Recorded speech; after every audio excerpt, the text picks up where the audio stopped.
작은 성경책들 갖다 놔야지. 창세기 19장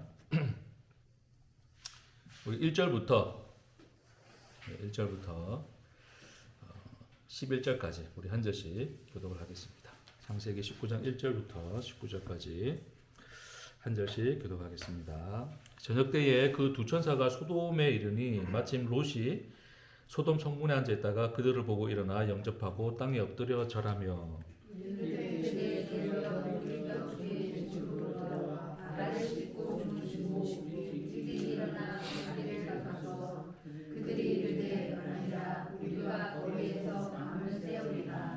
롯이 간청함에 그제서야 돌이켜 그 집으로 들어오는지라. 롯이 그들을 위하여 식탁을 베풀고 무교병을 구우니 그들이 먹으니라. 그들이 눕기 전에 그 성을 사랑하고 소돔 백성들이 롯을 방황하고 원근에서 다 모여 그 집을 들어갔다고. 롯을 부르고 그에게 이르되 오늘 밤에 내게 온 사람들이 어디 있느냐 이끌어내라. 우리가 그들을 상관하리라. 롯이 성문과 들기를 나가서 뒤로 문을 닫고 이르되 청하노니 내 형제들아 이런 악을 행하지 말라. 내게 남자를 가까이 하지 아니한 두 딸을 이루라. 청하건대 내가 그들을 여기로 이끌어내리니 너희 능히 내 도대로 그들에게 행하고 이 사람들은 내 집에 들어오는 이 사람에게는 아무래도 저주지 말라. 그들이 이르되 너는 물러나라. 또 이르되 이자가 들어와서 거류하면서 우리의 법관이 되려 하는도다. 이제 우리가 그들보다 너를 더 헤아리라 하고 롯을 밀치며 가까이 가서 그 문을 부수려고 하는지라. 그 사람이 손을 내밀어 롯을 집으로 끌어들이고 문을 닫고 문 밖에 무리를 대소를 막론하고 그 눈을 어둡게 하니 그들이 문을 찾느라고 헤매었더라. 네. 사실 오늘은 이제 19장 전체를 싹 다 해야 되는데 일단 이제 앞부분, 이제 서론 부분, 서두 부분만 여러분하고 함께 읽었습니다. 이제 뒤에 내용은 이제 좀 제가 설명하면서 중요한 구절만 하나씩 찾아보면서 하도록 하겠습니다. 이제 그 저녁 때라는 이제 시간적인 어떤 그 내용으로 이제 먼저 이 내용 이 에피소드가 시작되는데 아브라함을 찾아갔던 이제 하나님과 두 천사가 아브라함을 찾아갔던 시기는 이제 낮이었다 이야기를 해요. 해 뜰 때에 해가 이제 중천에 떴을 때에 그때 한참 밝을 때죠. 근데 이거는 이제 어두울 때입니다. 저녁 때 해가 질 때쯤이죠. 그때 이제 이 소돔과 고모라에 이제 소돔의 두 천사가 이르게 되죠. 그러니까 이제 어둠이라고 하는 어떤 상징적 의미를 가지고서 소돔이 이제 빛이 없었던, 그러니까 의가 없었던 이제 그 상태를 어떤 이 시간적 의미로서 이제 설명을 하면서 시작을 해요. 그러니까 어느 정도로 이제 그 소돔이 타락했느냐에 대한 시작을 이제 이 롯이 나그네를 맞이하고 그 나그네를 이제 상관한다는 어떤 이 히브리적인 의미는 우리나라는 이제 상관한다는 말로 이제 표현을 했는데 이제 말 그대로 이제 그 관계를 가진다는 거죠.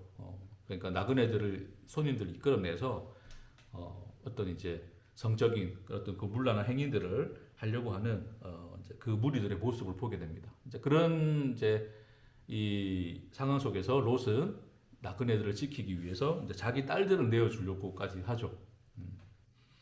그러는 중에 이제 이 사람들이 이제 더 열받아가지고 야 이제는 우리가 그 나그네뿐만 아니라 너도 해야겠다 하면서 몰아치죠.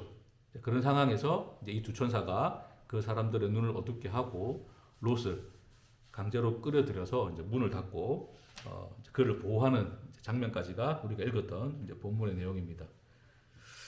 일단은 먼저 여러분은 이제 이 롯에 관한 그 롯이 이제 두 천사가 롯을 찾아왔던 이 내용에 대해서 여러분이 어느 정도는 좀 인지하고 계실 거긴 한데 그래도 좀 중요하게 여러분들이 이제 이 내용을 다시 상기하기 위해서 이제 몇 가지 포인트들만 먼저 좀 짚어볼게요. 일단은 롯이 나그네를 맞이를 했어요. 근데 맞이를 했는데 이 롯이라고 하는 이제 이 아브라함의 조카가 당시 소돔에서 어떤 위치에 있었는가를 이제 먼저 좀 생각해 볼 필요가 있습니다. 단순히 이제 이방인의 개념이 아니라 롯이 그 당시에 그 소돔에서 이제 굉장한 위치에 올랐다라고 하는 것을 우리가 이제 조금 예측해 볼 수 있는데 그게 19장 1절에 이제 이렇게 나와 있어요. 롯이 어디에서 나면 소돔 성문에 앉아 있었습니다. 그러니까 고대 도시의 성문에 앉은 사람들의 지위는 이제 거의 뭐 엘리트급이라 생각을 하시면 돼요. 그러니까 법관이나 어떤 그 중요한 계약을 맺는 어떤 법적인 어떤 활동을 하게 되는, 그래서 어떤 중요한 지시와 중요한 규칙과 법에 대해서 그런 것들을 다룰 수 있는 사람들이 이제 성문에 앉을 수 있는 그런 권위가 있었다 이렇게 생각을 하시면 됩니다. 그래서 그 잠언인가요? 잠언에 보면 그 현숙한 여인이 자신의 남편을 성문에 앉힌다는 그런 표현이 있어요. 그러니까 그만큼 이제 어떤 그 권력자가 된다는 거죠. 소위 사람들이 좋아하는 이제 사람들의 머리가 된다. 이제 그런 어떤 의미인데, 그러니까 롯은 이방인이었는데 그 도시에서 이제 그런 권위를 가질 만큼 굉장한 어떤 그 부와 재력과 능력을 지녔다. 그러니까 굉장히 괜찮은 사람이었어요, 롯은. 그렇죠? 굉장히 이제 이방 땅에 가서 그런 어떤 이 힘을 얻을 만큼 그만큼 고생도 했겠지만 어쨌든 또 그런 능력을 가졌던 사람이었다라고 볼 수 있어요. 자, 근데 이제 이 나그네가 그 도시를 찾아왔고 거의 뭐 자기 목숨을 내어놓고서라도 이제 나그네를 지키려고 합니다. 그래서 좀 그런 부분이 우리는 의아해할 수는 있어요. 근데 이 고대 사회에서는 나그네를 대하는 이것 자체가 그 이제 그 하나의 어떤 관용법처럼 이제 다 이렇게 내재되어 있었어요. 그러니까 이거는 가장 기본적인 도시가 지켜야 될 도시뿐만 아니라 또 각 가정이 지켜야 될 하나의 어떤 의무적 사항이었다. 어쩌면 이제 그 가정의 정체성이 될 수가 있고 그 도시의 정체성이 될 수 있는 거예요. 나그네를 얘네들이 홀대했다라고 하는 것은 다른 집에 이제 그런 것들이 알려졌을 경우에 그 집 자체가 굉장히 멸시를 당할 수밖에 없었던, 그리고 또 그 도시 전체가 다른 도시들로부터 어떤 그런 이제 가치에 대해서, 그 도시의 가치에 대해서 이제 그 위상을 상실할 수밖에 없었던 이제 중요한 어떤 행위였다라고 볼 수 있어요. 그러니까 좀 그런 문화적인 어떤 그 이해 속에서 이걸 좀 보셔야 됩니다. 그래서 그렇기 때문에 왜 롯이 이제 그들을 지키려고 그렇게 애썼는지에 대해서 좀 이해할 필요가 있어요. 좀 뒤에 가서 이제 좀 그 이제 롯이 멸망당하는 소돔과 고모라를 떠나면서 하는 롯의 행동을 여러분에게 좀 설명하면서 좀 그 부분을 좀 더 다루도록 할게요. 어쨌든 롯은 이제 그런 부분에 있어서 자기 도시의 정체성을 지켜야 될 만큼 중요한 위치에 있는 사람이었고, 그런 대표자로서 이제 나쁜 이제 부류의 사람들이죠. 이제 소위 이제 깡패라 보시면 돼요. 깡패도 종류가 있긴 하지만 어쨌든 저 불량한 그런 사람들로부터 그 나그네를 지키려고 했던, 그 나그네를 지킨다는 것은 결국 뭐를 지키는 거냐면 그 도시를 지키는 거예요. 그 도시를 지키는 거였죠. 그래서 이제 롯은 이제 그런 자기 딸을 내어주면서까지 그렇게 하려고 했었다. 그러니까 굉장히 좀 모순되기도 합니다. 자기 딸을 또 그냥 이 나그네들 대신 내가 내 딸들 줄 테니까 내 딸을 가지고 어떻게 해라, 이렇게 말하는 그 자체가 굉장히 이거는 충격적인 발언이죠, 그렇죠? 아비로서는 할 수 없는 발언인데, 그렇게 해서라도 이제 이 나그네를 지킴으로써 그 도시의 정체성을 지키고자 했던 이 롯의 모습을 우리는 또 볼 수 있다라고 하는 것이죠. 자, 그래서 이제 쭉 뒤에 이어지는 거는 뭐냐면 이제 그 천사가 이제 롯에게 이야기해 줍니다. 우리가 사실 여기 왜 왔냐면 다 멸망시키려고 왔다. 이 도시 이제 더 이상 희망이 없다. 다 그냥 쓸어버리려고 왔는데 너네 구해주려고 한다. 그래서 너 관계된 사람이 있느냐? 그러니까 롯이 이제 자기 이제 아직 결혼 안 했는데 사위 될 사람들한테 이제 이야기를 해줘. 근데 사위가 되려고 하는 사람들은 믿지를 않죠. 뭐 그런 일이 있냐고 그냥 당신들이 가라고 해서 이제 결국 롯의 가족만 빠져나옵니다. 롯과 아내와 두 딸들만 이렇게 이제 빠져나와요. 근데 빠져나오는데 롯이 지체합니다. 15절에 보시면 함께 볼게요. 동틀 때에 천사가 롯을 재촉하여 이르되 일어나 여기 있는 내 아내와 두 딸을 이끌어내라. 이 성의 죄악 중에 함께 멸망을 가노라. 자, 재촉했다는 표현들이 있어요. 그렇죠? 근데 재촉했는데도 16절 어떻게 하냐면 함께 읽겠습니다. 시작. 그러나 롯이 지체함에 그 사람들이 롯의 손과 그의 아내의 손과 두 딸의 손을 잡아 인도하여 성 밖에 두니 여호와께서 그에게 자비를 더하심이었더라. 그러니까 롯이 지체를 하게 되죠. 그 긴박한 상황 속에서도. 그러니까 이제 천사들이 강제로 끌어냅니다. 예, 강제로 끌어내요. 롯이 정신을 못 차리니까 강제로 끌어냅니다. 자, 그래서 이제 17절에 보면 이제 그 사람들이 그들을 밖으로 이끌어낸 후에 이르되 도망하여 생명을 보존하라. 돌아보거나 들에 머물지 말고 산으로 도망하여 멸망함을 면하라. 이제 그렇게 표현을 합니다. 근데 이제 롯이 또 이제 지체하는 모습을 또 보여주죠. 롯이 이제 그들에게 이르되 내 주여 그리 마옵소서. 주의 종이 주께 은혜를 입었고 주께서 큰 인자를 내게 베푸사 내 생명을 구원하시오나 내가 도망하여 산에까지는 갈 수 없나이다. 두렵건대 재앙을 만나 죽을까 하나이다. 그러니까 지금 당장의 산까지 피하는 것은 무리입니다. 봐달라는 거죠. 그래서 그 앞에 눈에 보이는 작은 도시에 이제 머물게 해달라고 합니다. 그래서 이제 그거 이제 소알이라는 도시인데 그 당시에는 소알이라는 이름이 없어. 이름을 이제 부른 게 아니라 이제 나중에 이제 이런 에피소드를 통해서 이스라엘 백성들이 그 도시를 이제 소알이라고 이름을 칭하게 되죠. 그래서 그의 이제 요청에 대해서 21절에 볼게요. 그가 그에게 이르되 이제 그는 천사죠. 그가 그에게 두 번째 그는 롯입니다. 그러니까 천사가 롯에게 이르되 내가 이 일에도 네 소원을 들었은즉 네가 말하는 그 성읍을 멸하지 아니하리니 그리로 속히 도망하라. 내가 거기 이르기까지는 내가 아무 일도 행할 수 없노라 하였더라. 그러므로 그 성읍을 이름을 소알이라 불렀더라. 이제 그렇게 이야기합니다. 뭐 다는 얘긴데 계속 쭉 읊어드리니까 근데 머릿속에 남아있는 어떤 그런 이미지는 남아있을 수 있는데 지금 제가 이제 중요한 구절들을 조금 이제 짚어드리기 위해서 한번 줄거리를 쭉 훑어드리는 거예요. 그래서 오늘 짚어드리는 그런 내용들을 토대로 여러분과 본론의 내용을 나누기 위해서 지금 계속 서론을 좀 하고 있습니다. 자, 그래서 이제 23절에 보면 이제 롯이 소알에 들어갈 때 해가 돋았더라. 이제 해가 돋습니다. 이제 새벽에 빠져나와서 이제 그 성읍에 들어갈 때까지 이제 해가 돋는 시간까지 걸렸다는 거죠. 자, 그래서 이제 결국 24절에 보니까 여호와께서 하늘 곧 여호와께로부터 유황과 불을 소돔과 고모라에 비같이 내리사 다 엎으셨다 이야기하시죠. 이 장면에서 또 롯의 아내가 어떻게 됩니까? 뒤를 돌아보게 되죠. 돌아보지 마라 그랬는데 돌아보게 됩니다. 그래서 소금 기둥이 되었습니다. 롯의 아내가 소금 기둥이 되었다라고는 이제 이것이 뭐 이게 진짜로 그 사람이 소금 기둥이 그때 갑자기 확 되었는지 안 되었는지 뭐 그걸 논하는 것은 크게 의미가 없습니다. 의미가 없습니다. 그 이스라엘 거기 가 보면 이제 요 소돔과 고모라 요 지역에 가 보면 그 사람 모양처럼 서 있는 기둥 같은 게 있어요. 사람들이 이제 그거 보면 그에 대한 전설을 이야기하겠죠. 전설을 이야기하면서 아마 덧붙였을 것이다라고 하는 것이 이제 일반적인 견해긴 한데 어쨌든 의미를 거기다 두는 거예요. 하나는 그냥 소금 기둥, 딱딱한 돌 기둥이죠. 암염인데 돌 기둥이 이제 된 건데 이제 그런 의미가 가지고 있는 것. 그러니까 무슨 의미일까요, 여러분? 이 소금 기둥이 되었다는 것이 그러니까 죽은 돌처럼 됐다는 거죠.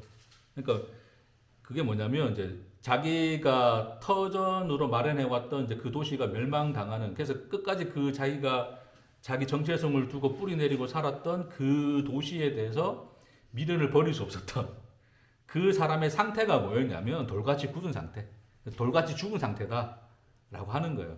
그러니까 이제 성경이 거기에 대한 어떤 그 상징적 의미로서 이제 이런 이제 해석들을 해내고 있는 거죠. 이 성경을 기록한 이 사람들이. 그 내용 어쨌든 또 뒤에 가서 한 번 더 여러분 좀 다루도록 하고 이제 결국 이제 뒤를 볼게요. 이제 뒤에 보면 27절에 이제 아브라함이 갑자기 또 등장합니다. 영화의 어떤 그 아주 그 혹독한 밤이 지나고 심판의 밤이 지나고 난 뒤에 뭔가 먼지가 싹 가라앉는, 그래서 이제 뭔가 이제 서서히 어떤 그 언덕에서 바라봤을 때 그 도시의 형체가 살살 이제 보이기 시작하는 그때쯤에 아브라함이 등장을 하죠. 그래서 아브라함 보세요. 27절에 아브라함이 그 아침에 일찍 일어나 여호와 앞에 서 있던 곳에 이르러, 하나님하고 이제 그거 롯을 구해달라고 했던 그 대화의 장소죠. 소돔과 고모라와 그 온 지역을 향하여 눈을 들어 연기가 옹기 가마의 연기같이 치솟음을 보았더라. 그러니까 물론 우리나라도 이제 이 성경을 번역할 때 또 우리나라의 정서에 맞게끔 번역을 했지만 어쨌든 이 히브리어로 쓰여질 때의 어떤 이 내용의 문장 자체가 굉장히 어찌 보면 아주 신랄하면서도 또 굉장히 서정적인, 마치 어떤 인생의 어떤 한 장면을 담고 있는 듯한 느낌이 들어요. 여러분 어제 좀 평안하셨습니까? 잘 사셨습니까? 이번 한 주 동안 어떻게 좀 잘들 뭐 별 문제 없이 잘 지내셨어요? 네. 뭐 폭풍이 몰아치는 뭐 그런 일들은 없었습니까?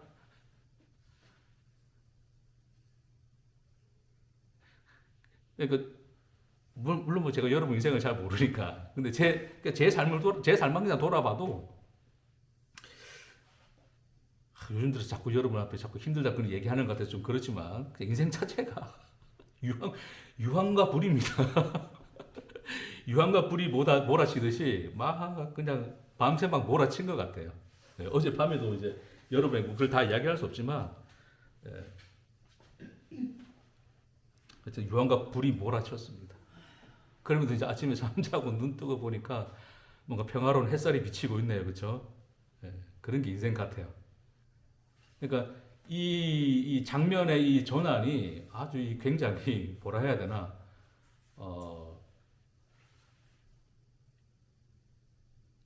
이 서로 이렇게 매치가 되지 않는 어떤 흐름의 맥락이 끊긴 듯한. 근데 그것이 마치 우리의 인생 속에서 늘 있는 일 같아서 자연스러운 어떤 그런 표현 같은 어떤 좀 이 기록이 아닌가, 좀 그런 생각을 좀 합니다. 그래서 그 심판의 밤이 끝난 뒤에 아브라함이 하나님과 대화했던 그 장소에 조용히 서서 저 땅을 바라보니까 하나님 말씀하신 것처럼 이제 연기가 옹기 가마에 연기같이 치솟는 것을 보고 있는 거죠. 그러면서 이제 이렇게 결론을 냈습니다. 하나님이 그 지역의 성을 멸하실 때, 곧 롯이 거주하는 성을 엎으실 때에 하나님이 아브라함을 생각하사 롯을 그 엎으시는 중에 내보내셨더라. 이것을 하나의 어떤 이 에피소드의 결론으로 이제 맺음을 하게 되죠. 물론 이제 뒤에 이어서 이제 모압과 암몬이 어떻게 태어나는가를 이제 또 설명하고 있는데, 오늘 좀 그런 내용까지 다 하려고 했지만 또 다음에 미뤄두도록 하고, 오늘 이제 여기까지 이 줄거리의 내용을 통해서 여러분하고 그 하나님이 누구이신가에 대한 이야기를 좀 나누려고 합니다. 이제 시작입니다. 왜냐하면 여러분들이 성경을 평소에 안 보실 것 같아서 한 번 더 상기시켜 드린 거예요. 이제 좀 머릿속에 이 이미지가 좀 들어오십니까?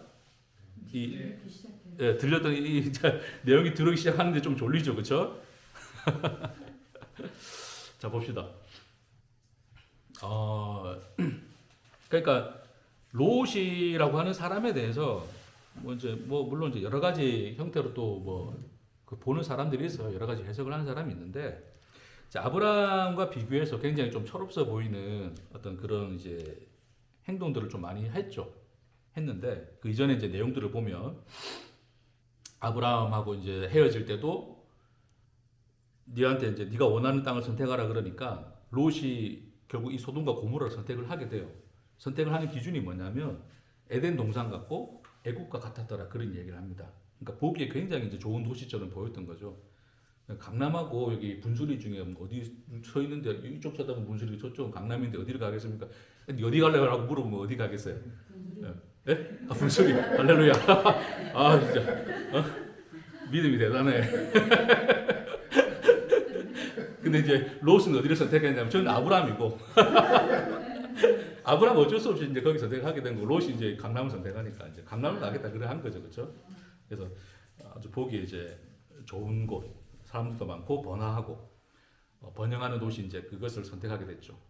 그러니까 롯은 이제 결국 이제 자기 인생의 터전이 될 이제 그 도시를 선택한 것이 이제 이 전체 이 내용의 시발점이라고 볼 수 있는데, 궁극적으로는 결국 하나님이 그것을 선택한 롯을 그곳으로부터 다시 건져내시는 이제 그것이 전체 내용이라고 보시면 돼요. 그런 과정 중에 아브라함을 생각하사 아브라함으로 말미암아 롯을 구원하시는 형태의 모습으로 이 내용이 기록되고 있다라고 하는 것을 기억해 두시면 좋을 것 같습니다. 그래서 이제 이 아브라함 어쨌든 그 소돔과 고모라에 가서 열심히 일을 했고 자기의 터전을 마련했어요. 이제 그것이 가지고 있는 상징적인 의미가 뭐냐면, 거기서 이제 자기라고 하는 것이 이제 정의되기 시작했다는 거예요. 롯은 누구인가라고 했을 때 소돔과 고모라를 생각하지 않고서는 이제 롯을 설명할 수 없는 자리까지 이른 거예요. 그게 이제 성문에 앉았다 이런 이야기를 생각하시면 됩니다. 그 도시의 대표자가 된 거예요, 사실은. 인물이 되고 그 도시의 얼굴이었다. 그러니까 이제 이 나중에 그 비류들이 와가지고 불량자들이 와가지고 롯에게 뭐라고 화를 냈냐면, 이제 네가 오늘날 우리한테 법관도 되려고 그러네, 그런 얘기를 해요. 그러니까 실질적으로 법관의 역할을 했다 보시면 돼요. 법관의 역할을 했는데 그게 못마땅한 거죠. 그 도시 원래 사람들은 이방인이 와가지고 법관 노릇하고 있으니까 이제 눈에 꼬았는데, 이제 이 나그네 사건을 통해서 이제 이참에 롯을 아예 무너뜨리려고 했던 그들의 모습이었다고 생각하시면 돼요. 다시 말해서 롯은 어쨌든 소돔과 고모라라고 하는 그 도시를 통해서 롯이라고 하는 사람이 정의가 될 만큼, 그렇기 때문에 결국 그 나그네를 지켜야지만이 그 소돔과 고모라를 지키는 것이고, 그 소돔과 고모라를 지킴으로써 결국 누가 지켜져요? 자기가 지켜지죠, 그렇죠. 롯이라고 하는 이 자기를 정의 내렸던 이 터전이 유지가 될 수 있는 거죠. 그러니까 이제 자기 딸을 주면서까지라도 그것을 지키려고 했던 사람이었다. 그래 보면 이제 롯이 굉장히 이제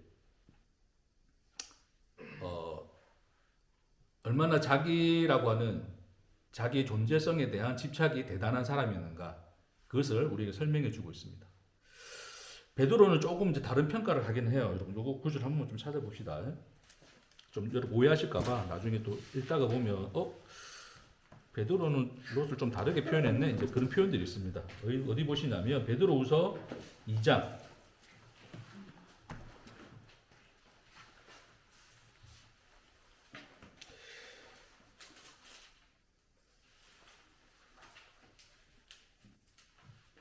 6절부터 8절까지만 볼게요. 2장 6절에서 8절까지만 제가 읽겠습니다.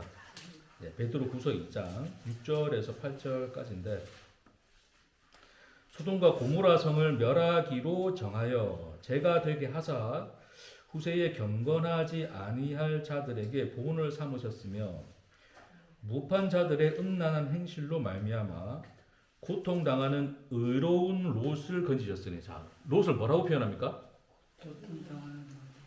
고통당하는 뭐? 의로운 롯이라고 이야기하죠. 자, 그래서 괄호 안에 되어 있습니다. 이는 이 의인이 그들 중에 거하여 날마다 저 불법한 행실을 보고 들음으로 그 의로운 심령이 상함이라 되어 있어요. 그러니까 그 당시 유대인들에게 있어서 롯이라고 하는 사람에 대한 평가가 이제 이러했다라고 생각을 하시면 돼요. 그러니까 롯은 이제 아브라함의 조카였기 때문에 이제 아브라함의 의와 엮여서 같이 이제 의로운 자라고 이제 칭함을 받은 사람이 되겠죠. 또 그리고 또 한편으로 이제 그 의롭다라고 이야기할 때 이 표현이 이제 절대적 어떤 의미의 의라기보다는, 그러니까 그 도시를 하나님이 의인 10명이라도 있으면 내가 구원해 주겠다라고 하셨잖아요. 이제 그것은 결국 한 명이라도 있으면 구원해 주겠다는 건데, 롯이 만일에 소돔과 고모라를 구할 만큼의 의인이었다면 이제 소돔과 고모라는 멸망당하지 않았겠죠, 그렇죠? 근데 멸망당했다는 것은 롯은 절대적 의인이었다, 아니었다? 아니었다. 그러면 이제 이 유대인들에게 있어서의 롯에 대한 의로운 롯에 대한 이해는 상대적 의였다라고 생각을 하시면 돼요. 그나마 윤리적이고 도덕적인 사람이었다. 그래서 이 롯은 소돔과 고모라의 그 타락에 대해서, 그 타락을 같이 함께 즐겼다, 아니면 그것에 대해서는 마음이 상했다. 마음이 상한 사람이었다. 그러니까 그런 이 세상의 실태를 보면서 굉장히 마음에 있어서는 뭐였다? 예, 아픈 마음을 가지고 있는 사람이었다. 도시가 이러지 않고 좀 평안하고 아름답게 사는 도시였으면 좋겠는데 그렇게 타락하여 사는 모습은 안타깝게 여겼던 사람이었다. 라는 정도로 이해를 하시면 좋을 것 같습니다. 됐습니까? 그런 의미에서의 의로움이지 우리가 또 이거 베드로서 이거 오늘 또 이거 이 롯에 대한 이야기를 하고 난 뒤에 베드로서 또 잘못 읽으면 롯은 의인이었는데 또 그러실까봐 한번 좀 짚고 넘어갑니다. 그러니까 롯은 그래도 어떤 그런 도덕적 양심, 그러니까 윤리적인 어떤 가치를 기본적으로는 지니고 있었던 사람이었다라고 보시면 돼요. 하나님에 대한 이해도 있었다라고 생각하시면 됩니다. 오늘날로 치면 이제 기독 크리스찬인데 사회에 굉장히 도덕적인 윤리적인 그리고 이 사회의 어떤 타락에 대해서 이제 변해가는 이 세상에 대해서 굉장히 안타까워하는 사람들의 모습이었다. 제가 보면 우리 또 이동진 집사님의 친구분들 중에 또 그런 분들을 많이 보게 되는데 그런 형태였던 이 사람이 이 롯이었다. 그러면 일반적으로 볼 때 굉장히 착한 사람이고 의로운 사람으로 비칠 수가 있겠죠, 그렇죠? 그런 의미에서 어떤 의로운 사람으로서 유대인들에게는 이해되었다라고 생각하시면 됩니다. 그럼에도 불구하고 하나님 편에서는 이제 그런 의는 의가 아니다 이야기를 하십니다. 왜냐하면 그 의인이라 여겼던 롯의 정체성이었던 소돔과 고모라를 하나님이 직접 심판하시고 멸하셨기 때문에 다시 말해서 우리가 크리스찬으로서 예수를 믿고 윤리적이고 도덕적으로 살아가는 나라 할지라도 그런 나의 존재성에 하나님은 심판을 내리시고 유황과 불을 얹으셨던 분이다라고 하는 것을 이제 요 내용으로서 이해를 하시면 됩니다. 되겠습니까? 그러니까 소돔과 고모라라고는 도시의 타락만 보시지 마시고 롯을 보셔야 돼요. 롯을. 그러니까 롯은 소돔과 고모라의 대표적인 인물이었습니다. 대표적 인물이었고 그 자체를 생각하시면 되고 롯에게 있어서는. 근데 그 롯은 의롭다 칭함을 받을 만큼 괜찮은 사람이었으나 그런 정체성까지도 하나님이 도말하셨다. 라고 이해를 하시면 됩니다. 그러니까 이 내용에서 보면 소돔과 고모라는 굉장히 악한데 거기서 선량하게 살고자 했던 롯만 쏙 빼가지고 건져내신 게 의미가 아니에요. 그게 아까 줄거리에서 이야기했지만 롯은 끝까지 이 도시에 대해서 뭐 하고 있었습니까? 집착을 하고 있었어요. 그러니까 그게 나였거든. 그게 나. 그거 자체가 나를 정의 내렸던 나의 정체성이었던 그 자체가 나였는데 그 나를 버릴 수 없었던 그러니까 그것이 지체하고 돌아보고 하는 것으로 나타난 거예요. 근데 하나님 거기서 어떻게 건져냈냐면 얘가 스스로 못 나오니까 어떻게 건져냈어요? 손을 붙잡고 그냥 끄집어내는 거죠. 그러니까 우리 인생에서도 생각을 해보면 우리가 예수 믿고 옛자 나를 죽인다라고 우리는 이야기를 하지만 사실은 우리는 옛자를 죽일 힘이 있을까요? 없을까요? 없다. 그러니까 인생이 뭐하다? 괴롭다 생각하시면 됩니다. 오늘 찬송가를 좀 약간 그런 찬송가를 불렀어요. 괴로운 일이 많은 그 은혜가 내게 족하네. 이제 그런 또 찬양을 불렀는데 그런 어떤 일련의 우리 인생 그러니까 내가 태어난 것이 이제 결국 이 땅의 개념으로 우리가 보통 이게 정의 내려지는 이 세상인데 이 세상의 본질은 늘 여러분과 그런 얘기를 하지만 세상의 본질이라고 하는 것은 하나님 없어요. 일단 누가 있냐면 나가 존재합니다. 나. 그렇죠? 이 나라고 하는 존재 자체가 있고 그 있음을 전제로 하여 누가 존재하고 있어요? 하나님이 존재하는 거예요. 그러니까 내가 없어지면 누구도 없어지냐면 하나님도 없는 거야. 그러니까 내가 없으면 사실은 세상도 없고 하나님도 없고 아무것도 의미가 없는 것이 그런 인식 체계가 우리가 태어날 때 가지고 태어났던 땅의 본성이라고 생각하시면 됩니다. 그러니까 항상 나가 먼저일 수밖에 없고 나가 중심일 수밖에 없는 것이 우리의 본질인데, 그래서 우리는 그런 터 위에서 우리는 하나님을 알 때 그 나의 있음, 먼저 있음의 나로부터 시작해서 하나님이라는 존재로 확장되어 가는 것으로서 하나님이 내게는 존재되어 있는 거지. 이 나를 창조한 하나님으로서 참 그 하나님의 하나님 되심은 그런 인간의 본성 속에 자연스럽게 흘러 들어오지가 않습니다. 그러니까 그 안에서 자발적으로 야, 나는 진짜 하나님을 깨달았을까 될 수가 없는 게 우리의 본질이다 라고 하는 것을 여러분들이 인정하신다면 어느 정도 믿음에 대해서 이해를 하고 계신 건 아닌가 저는 생각을 해봅니다. 다시 우리가 참 하나님을 깨달을 수 있다라고 생각하는 그 자체가 내가 있고 하나님이 있게 되는, 나로부터 시작된 확장된 하나님으로서 그 하나님을 생각하고 있는 거지. 그래서 그 하나님으로서의 참 하나님을 생각하는 거지. 예? 그런 나와 관계없이 원래부터 있었던 진짜 하나님은 아니다 라고 하는 것을 아셔야 합니다. 그러니까 진짜 그 하나님이라는 분은 내 안에서 자연 발생적으로 이해되어지고 깨달아지고 정의 내려질 수가 없는 분이에요. 근데 우리는 그렇게 해놓고 그걸 하나님이라 부르고 있거든요. 하나님의 인식을 하고 있는 거예요, 우리가. 그러니까 이 말이 이해가 안 된다는 건 뭐냐면, 진짜로서의 그 하나님, 내가 나의 있음의 확장으로서, 그러니까 내가 있고 그 다음에 있게 된 하나님으로서의 하나님만 봤지, 그것이 진짜 하나님이 아니라고 하는 것을 한 번도 보지 못했던, 그러니까 그 너머의 하나님에 대한 그 너머의 것을 한 번도 인지하지 못하면 이것이 좀 구별이 안 될 수가 있습니다.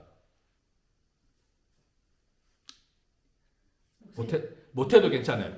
예? 그러니까 그걸 이해를 못해도 괜찮아요. 이해를 못해도 괜찮은데, 뭐 그렇다고 뭐 네가 멸망당해서 죽는다 그 얘기를 하는 게 아니라, 우리가 얼마나 착각하며 살 수 있는가에 대한 이야기를 하자는 겁니다. 자, 그래서 지금 롯이 지금 결국 자기였던 그 소돔과 고모라를 스스로 버릴 수가 없음으로 말미암아 천사가 이 롯을 끌어서 그 밖으로 강제로 끄집어내는 이 행위의 모습 속에서 스스로는 자기를 구원할 수가 없고 진리를 알 수가 없고 그 무엇에도 참된 것으로 도달할 수 없는 인간의 현실 앞에 하나님이 그를 끄집어내어 데려가시는 모습으로, 구원해내시는 모습으로 이것이 그려지고 있는 거예요. 자, 다시 볼게요. 만일에 롯의 입장이라면 자기는 소돔과 고모라의 타락을 보면서 탄식했을 거예요. 하나님, 이 도시를 고쳐주시옵소서. 이 나라가 하나님 나라가 되게 하여 주시옵소서가 그의 기도였을 거예요. 그러면 그 기도를 들으시는 하나님은 그 기도의 방식대로 소돔과 고모라에서 불량배들을 쫓아내고 좀 세상을 개선하고 뭔가 선량한 시민들이 생겨나고 그래서 바뀌어져가는 세상으로서의 소돔과 고모라로 회복시켜 주시는 것이 구원의 내용이 되는 것이지, 이렇게 멸망하고 하는 것으로서는 도무지 자기가 알았던 하나님으로서는 이해가 안 되는 현실이거든요. 그러니까 못 빠져나갑니다. 내가 여기를 벗어나는 게 진짠가? 산으로 도망가라는 데가 그 진짠가가 두려워서 소아를 선택해서 그럼 잠시 저기라도 좀 머물러 확인하게 해주십시오가 롯의 고백이거든요. 나 도무지 지금 내가 가고 있는 게 맞는가 모르겠다. 하나님 나를 사랑하고 인도해 간다고 그러는데 내 인생이 왜 꼬란지인지 이게 진짜 맞는 거 내가 잘 가고 있는 건지 모르겠다. 이제 그래 되는 건데 그래서 뭔가 어쨌든 자기가 생각했던 방식으로서의 그 소돔과 고모라를 회복하는 하나님이 아닌 그래서 심판하는 하나님으로 나타나서 자기를 끄집어내어서 구원을 하겠다라고 하는 이 하나님이 진짜 하나님인가에 대한 그 의심이 또한 그 자기로 정의 내려졌던 그 소돔과 고모라가 멸망당하는 그 현실이 롯의 발목을 붙잡고 있었다. 그래서 소화를 거쳤고 결국 이제 산으로 올라가게 됩니다. 그것이 이 내용의 전체 내용입니다. 그래서 오늘 여러분에게 뭘 이야기하고자 하냐면 계속 이제 저는 그 관념들에 대한 이야기를 좀 많이 했어요. 여러분에게 관념들에 대해서. 관념은 인간의 본성입니다. 우리가 관념을 떨칠 수 있다라고 생각하는 것도 관념일 수 있어요. 우리 인정을 해야 돼요. 저도 인정을 해야 됩니다. 아무리 우리가 발버둥 치고 내 자아를 죽여버리고 뭐 내 관념을 무너뜨리고 뭔가 지금 하나님과 함께 산다라고 하는 그런 생각 우리가 스스로 가져본들 실상은 우리로서는 사실은 이 우리의 본성이라고 하는 현실을 우리 스스로가 헤어날 수가 없다.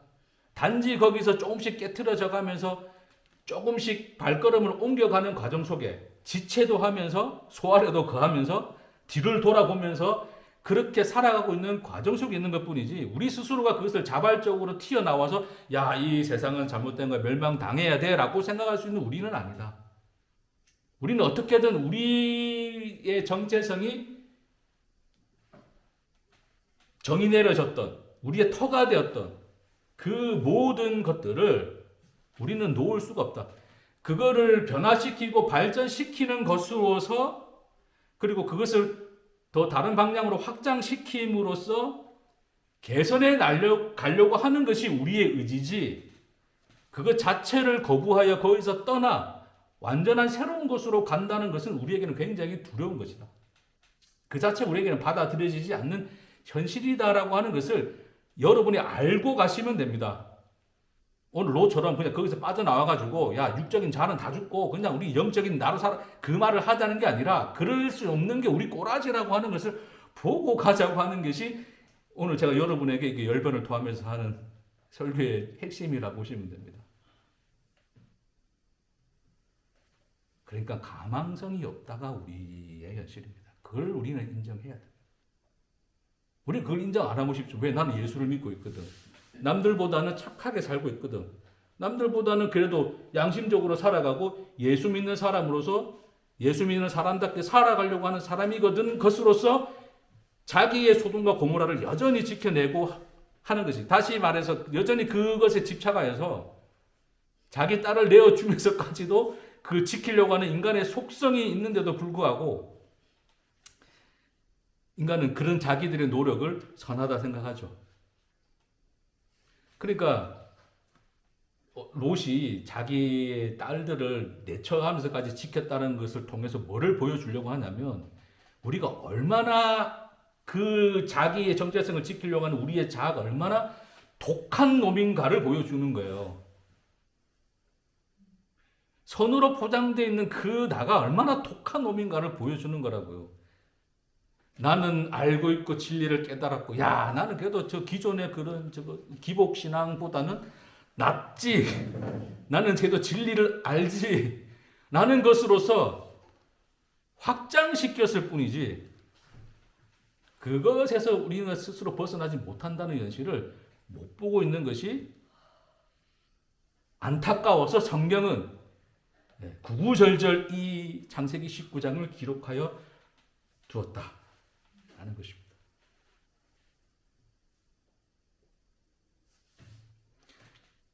이제 거의 결론 다 왔어요.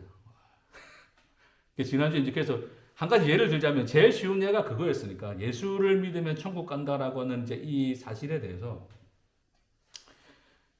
사실이죠. 성경이 우리에게 말씀하고 있는데 사실이죠. 근데 그 사실에 대해서 우리는 거기서 나의 정체성을 찾았다면 그것 또한 그 진리의 말씀조차도 소돔과 고모라의 확장으로서 나에게 편입시킨 거지. 그렇기 때문에 끊임없이 그걸 지키기 위해서 예수 안 믿는 놈들은 지옥 가는 것으로서 정의 내리며 살아야 되는 것이 우리의 마치 사명인 것처럼 되어 있잖아요. 예수 믿는 사람들은. 야, 예수 믿어야 천국 가니까 예수 안 믿으면 다 지옥 가는 것으로서 세상에게 자기를 드러내야지. 그걸 지켜야지. 그걸 사명이 되어서 너와 나를 구별하고 예수 믿는 놈과 안 믿는 놈으로서 예수 믿는 것으로서 나의 정의, 나의 성읍을 쌓고 나의 성을 만들고 살아왔던 그렇게 그런 것으로서 우리의 교리를 삼고 관념으로 살아왔던 우리의 믿음이라고 하는 현실이었다라고 하는 것을 보신다면 여러분은 굉장한 빛을 보고 계신 것이라 생각합니다.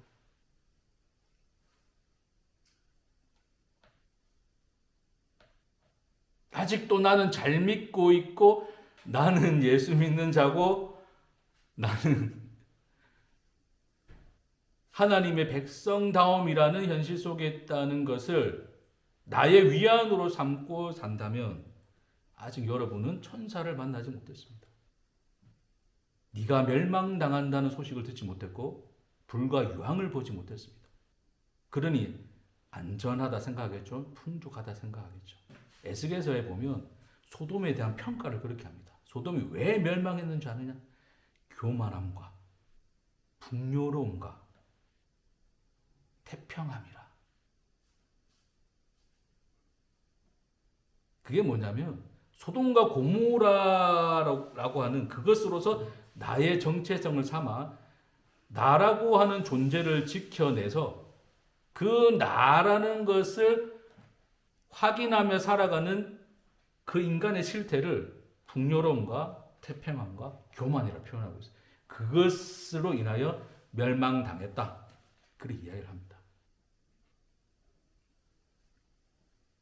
물론 여러분들 보고 괴롭게 살아란 말이 아닙니다.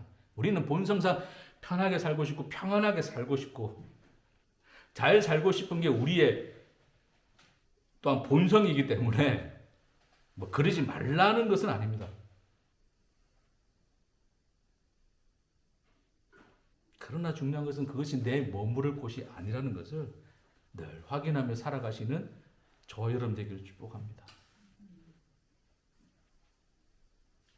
결국 불과 유황과 함께 사라질 세상이며 그 현실이며 납니다. 나.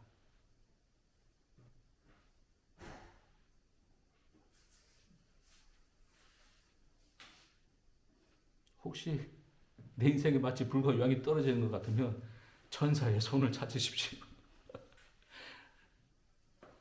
내가 알고 있던 모든 것을 무너뜨리고 한 번도 경험해보지 못했던, 알지 못했고 보지 못했던 새로운 빛으로 인도하고 계시는 하나님의 손길을, 우리에게 자비함을 다하고 계시는 하나님의 사랑과 열심을 기억하십시오.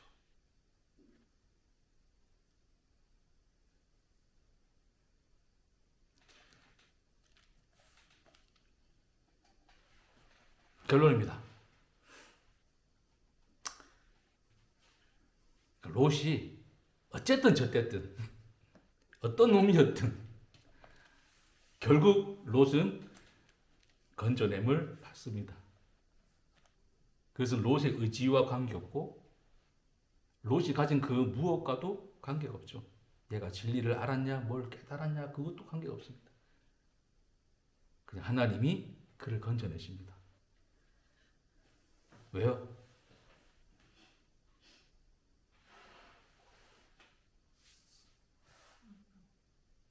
아브라함을 기억하사. 이제 성경에는 그렇게 표현되어 있어요. 그렇죠? 아브라함을 생각하사.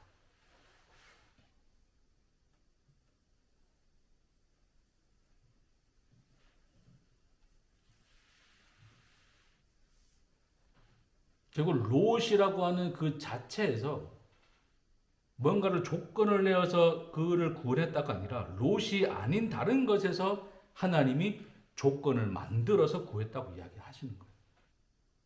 그게 예수죠. 아들을 주어서라도 건져내겠다. 성경에서는 그걸 사랑이라 그럽니다. 아무런 조건과 자격을 갖추지 않은 그런 존재들에게 조건을 만들어내어서라도 건져내 가시는 것이 하나님이십니다. 그러니까 혹 예수를 안 믿었다 할지라도, 예수를 믿는 놈이라는 조건이 없다 할지라도 하나님이 그를 구원하였다면 아멘 하셔야 합니다. 믿음이 그를 구원한 게 아니라 예수가 그를 구원했으므로. 얼마나 하나님이 놀랍게 우리 위에서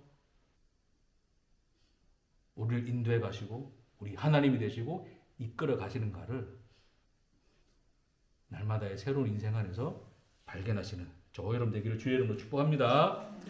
기도하십시다.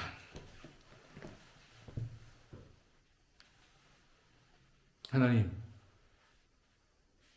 이렇게 말한다 할지라도 말하는 자나 또한 듣는 자나 우리 스스로가 먼저 있음으로써의 나, 그렇게 우리를 정의 내리고 우리를 존재케 했던 그 터를 우리가 스스로 떠날 수 없음을 고백합니다. 그리고 우리 현실을 보게 하시니 또한 감사합니다. 주님, 우리 인생에 주의 천사가 와서 우리의 손을 붙들어서라도 끌어가시려는 하나님의 열심과 사랑과 하나님의 의로움을 찬송합니다. 우리는 오직 그 사랑에 기대어 오늘 하루를 살 뿐입니다. 그러니 어떤 관념으로도 우리 소돔과 고모라라는 성벽을 쌓지 않도록, 그런 헛된 수고를 하지 않도록 주여 우리를 친히 돌봐주시고 우리로 하여금 하나님의 손에 붙들려 오늘 또 늘 새로운 곳으로 우리가 알던 것 너머로 깨달았던 그 진리 위로 이끌림을 당하는 우리가 되도록 축복하여 주옵소서. 감사드리며 예수님 이름으로 기도합니다. 아멘. 수고했습니다.